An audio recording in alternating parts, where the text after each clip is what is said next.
तो भाई हुंडई की सर्विस और हमने पेड किए हैं 57,000 57,000 भाई हुंडई की सर्विस में। भाई हुंडई ने हमको मर्सिडीज़ वाला फील दे दिया अभी। क्या बात है। चलिए भाई बात करते हैं।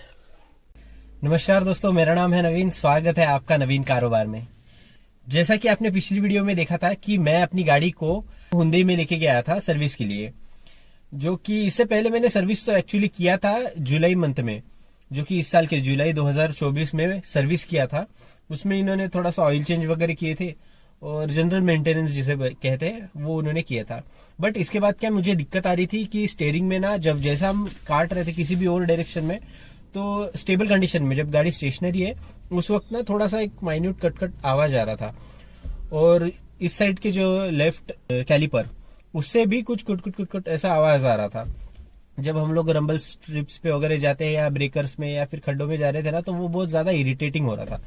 तो मैंने उस दिन जब लेके गया सर्विस सेंटर में, तो उन्होंने बताया थे कि कैलिपर्स का आवाज हो सकता है और थोड़ा सा जो लोअर आर्म्स थे उसमें भी थोड़ी सी दिक्कत थी। तो उन्होंने कहा था कि लोअर आर्म्स वगैरह आपको रिप्लेस करना पड़ेगा। उसके बाद वो पार्ट्स का ऑर्डर वगैरह दिए थे हमने। मैंने उनसे ये भी कहा था कि लोअर आर्म्स के अगर बुशिंग हो सकता है तो आप बुशिंग डाल दीजिए। बट उन्होंने कहा था कि बुशिंग वगैरह तो आता नहीं है, वो पूरा लोअर आर्म का कंप्लीट सेट ही आता है। तो उसी वजह से फिर मैंने उसका ऑर्डर डाल दिया था। और जो रेडिएटर का भी ब्रैकेट था वो भी थोड़ा सा टूट गया था। वो उतना कुछ मेजर नहीं था, एक क्रैक था। तो मैं बोल रहा था कि चल जाएगा, बट ठीक है, अभी सर्विस में डाल ही रहा था, तो उन्होंने उसका भी फिर पार्ट ऑर्डर मैंने कर दिया। उसके बाद आता है सिस्टम मेन, जो कि था स्टीयरिंग का। जो थोड़ा सा कटकट जो आवाज आ रही थी ना, वो मैंने उन्हें दिखाया था, उनको भी ये लगा इशू। उसके बाद 2-3 दिनों बाद उनका कॉल आता है कि सर आपकी जो स्टीयरिंग में दिक्कत है वो शायद वो रैक की वजह से हो सकती है। तो मैंने फिर उन्हें कहा कि ठीक है आप कर दो, या फिर अगर ग्रीस वगैरह से कुछ हो रहा है तो फिर ठीक है, नहीं तो फिर रिप्लेस करना ही पड़ेगा। तो फिर उन्होंने उसका भी ऑर्डर डाल दिए। और जब इसके बाद मैं अभी लगभग मुझे हो गया होगा 10-15 दिन हो गए होंगे शायद। उसके बाद मैं अभी हुंडई में जब लेके गया सर्विस के लिए, उन्होंने सर्विस वगैरह सब कुछ बहुत बढ़िया, सर्विस तो बहुत बढ़िया दी। बट भाई पार्ट्स इतने महंगे। अभी ऐसा लग रहा था भाई मुझे कि i10 है या मर्सिडीज की सर्विस कराया हूं मैं। को एक सलाह देता हूं भाई कि सर्विस अगर कोई भी कंपनी की आप ऑथराइज डीलरशिप में करा रहे हो ना, तो एक बंदा एक आप ऐसा देख लो जो कि जिससे आपकी बहुत अच्छी बनती है, और उसको थोड़ा सा अपने पास में रखो, करीब रखो। क्योंकि भाई ये जो सर्विस एडवाइजर होते हैं ना, यही लोग आपकी थोड़ा सा जेब का जो खर्चा है उसको कम कर सकते हैं। इनके हाथ में होता है भाई, ये पार्ट्स वगैरह में थोड़ा सा ये करते हैं और इनके हाथ में होता है डिस्काउंट्स वगैरह देना। मेरा भी जो बिल है वो तो 57,000 से ज्यादा हो गया था। वो भी वो पहचान के थे, जान पहचान वाले थे, इसलिए वो भैया ने 57,000, अब मैं आपको एग्जैक्ट अमाउंट नहीं बताऊंगा कि वो कितना बिल चले गया था, बट उन्होंने मुझे सब कुछ डिस्काउंट वगैरह अच्छा खासा डिस्काउंट दिया मुझे, और वो सब करा के 57,000 का मेरा बिल निकाले। मैं आपको दिखाऊंगा भाई कि पार्ट्स में क्या क्या उन्होंने लगाए हैं, उसकी हम बात करेंगे। ये सबसे पहले तो मैं अभी आपको दिखा देता हूँ कि आगे के जो व्हील का जो मैं आपको बता रहा था, जो कैलिपर का जो आवाज वगैरह था, वो सब ना लोअर आर्म्स के जो कंपोनेंट्स थे वो सब मैंने अभी नया डाला हूँ। तो इसमें अपना सबसे पहले तो आया दोनों राइट और लेफ्ट के आर्म्स, उनमें जो बुश लगे थे उनका भी आ गया उसमें।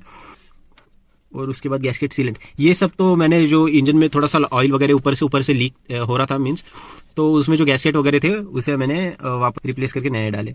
फिर ये तो गियर ऑयल हो गया जो कि ट्रांसमिशन का था, शायद उन्होंने निकाल दिया, नया डाल दिया, तो वो भी ठीक है।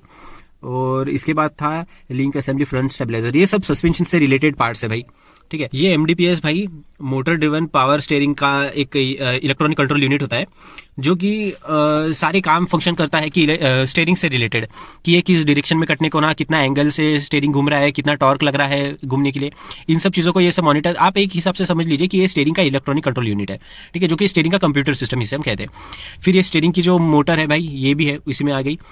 फिर छोटे मोटे नट्स वगैरह, और इसके बाद आ गए एक सेंसर था। मेरे अपने पिछली वीडियो में देखे होंगे कि यहाँ पे मीटर में ना कंटिन्यूसली येलो वाली लाइट ग्लो कर रही थी। अभी तो इंजन बंद है तो ये सब कुछ लाइट्स दिखेंगे, बट जब भी इंजन चालू कर रहे थे ना, आपको भी दिखा देता हूँ। हाँ, यहाँ पे एक येलो कलर का चेक इंजन लाइट आ रहा था, जो कि इंजन माल फंक्शन बता रहा था। तो वो इस वजह से था भाई, क्योंकि इसमें ना एक मैप सेंसर होता है, जो कि आगे मैं बोनट खोल के मैं आपको दिखा दूंगा, वो मैप सेंसर इसका ख़राब हो गया था। तो मैंने वो सेंसर भी नया मंगाया था। तो इन्होंने सेंसर्स का भी देखिए, सेंसर की ओरिजिनल कॉस्ट कितनी थी, 6,061 रुपये, ठीक है। इन्होंने फिर डिस्काउंट करके 5455 इतना ये लगा दिए थे। और फिर जो स्टीयरिंग का रिडक्शन गियर होता है, जो कि जो भी मोटर से, स्टीयरिंग पे जो मोटर होती है उससे जो भी निकलने वाला टॉर्क होता है उसको ये डबल करता है। मीन्स आपकी जो स्टीयरिंग है ये थोड़ा सा लाइट हो जाती है। आपने देखे होंगे पहले जैसे ट्रक्स में कितना आपको 2 हाथ मजदूरी करना पड़ता था स्टीयरिंग वगैरह घुमाने के लिए, बट आजकल की मॉडर्न कार्स में ये सब चीज़ें नहीं होती है, क्योंकि इसमें एक मोटर लगी होती है इलेक्ट्रॉनिक, जो कि आपके जो एफर्ट्स को थोड़ा सा फ्लेक्सिबल करती है और स्टीयरिंग को लाइट करती है। और ये जैसे आप हाई स्पीड में जाओगे तो स्टीयरिंग में थोड़ा सा वेट भी गेन कर लेती। तो ये सब एक पूरा एक असेंबली आती है जिसमें स्टीयरिंग का ECU भी आ गया और स्टीयरिंग का रैक पिनियंस जो भी थे वो, और ये रिडक्शन गियर, ठीक है भाई। तो इन सब का जो टोटल आया था वो आया था मेरा 50,000 का। और इसके बाद इन्होंने जो लेबर चार्जेस वगैरह लगाए थे, क्योंकि इतने सारे कंपोनेंट्स जो चेंज वगैरह करने थे, उनका ये सर्विस तो लगेंगे ना भाई। तो ये सर्विस का जो लेबर था उनका ये कॉस्ट था, उसके ऊपर GST वगैरह जो भी अपनी सरकार तो लेती है। 18% GST लगाने के बाद इसका जो टोटल आया था वो लेबर कॉस्ट का 6,766, इतना ये लेबर का कॉस्ट आया था भाई। तो भाई ऐसा सा कुछ सीन है भाई हमारे गाड़ी के 2,10,000 किलोमीटर के बाद जो कि बिल आया है वो ऑलमोस्ट 60,000 के पास, जो कि है 57,000। इतना ये बिल हमने UPI से पेमेंट कर भी दिया है भाई। तो भाई ये इतना है हमारा जो बिल है वो तो आया है 2 लाख चलने के बाद गाड़ी।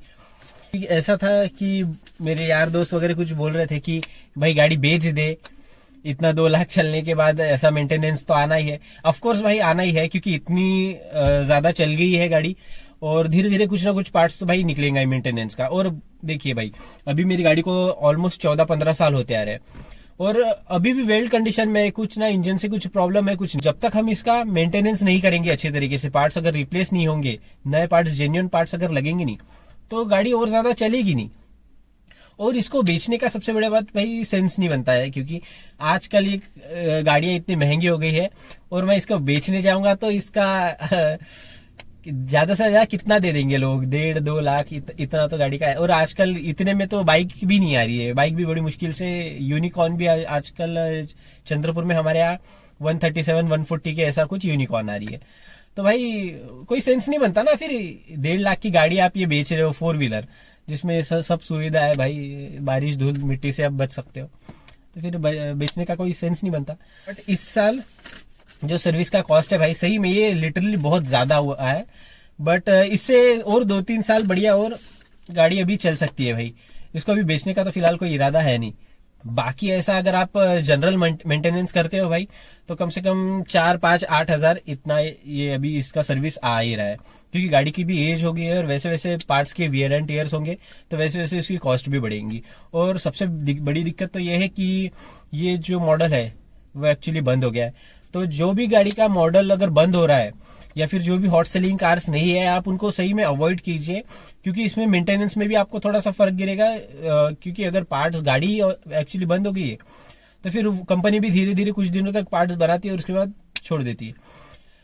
तो ऐसा कुछ है अभी। तो ये फिलहाल हमको तो मिल रहा है। और हुंडई इतनी अच्छी भाई, इतनी बड़ी कंपनी है, इसका मार्केट वैल्यू भी बहुत बढ़िया है, तो इसके पार्ट्स तो अच्छे से अवेलेबल फिलहाल की कंडीशन में तो अवेलेबल है। तो मुझे जब तक दिक्कत नहीं हो रही है भाई, तब तक तो मैं कराते रहूंगा। और सिर्फ एक ही दिक्कत मुझे लगी भाई कि रेडी टू अवेलेबल नहीं है, means on the go counter पे आपको अवेलेबल नहीं मिलेगा। आपको जब भी कुछ गाड़ी का मेजर इशू अगर होता है, तो आपको 10-15 दिन के लिए वेट तो करना ही पड़ेगा, क्योंकि अगर पार्ट्स इनके पास अवेलेबल नहीं होते, ये लोग सब ऑर्डर पे डालकर मंगा लेते हैं। बाकी हुंडई में एक्सपीरियंस भाई बहुत बढ़िया होता है, वो पिक एंड ड्रॉप की भी फैसिलिटीज देते हैं। अब मैं तो उस दिन जा नहीं पाया, मेरे जो फादर साहब थे वही जाके गाड़ी लेके आए, और जो भी मेरे पार्ट्स वगैरह जो थे, अब मैं तो आपको दिखा नहीं पाया, क्योंकि सारे पार्ट्स हमने हुंडई में ही रख दिए। और वो तो कह रहे थे कि भाई आप घर लेके जाओ, पर मैं बोला कि क्या घर पे भंगार लेके आना, वो था कम से कम 20-25 किलो के, तो वो पार्ट्स ही थे, कहा गाड़ी में डाल के घर पे लेके आते। बोला उससे अच्छा भाई उसी में आप देख लो क्या है, तो और जो भी सर्विस में आपकी तरफ से हो सकता है वो डिस्काउंट आप करा दो। तो भाई ऐसा था मेरा एक्सपीरियंस भाई हुंडई से। ऐसे ही और कार रिलेटेड कंटेंट्स के लिए आप मेरे चैनल को सब्सक्राइब कर सकते हैं। अगली वीडियो तक के लिए ड्राइव सेफ, स्टे ऑसम, धन्यवाद।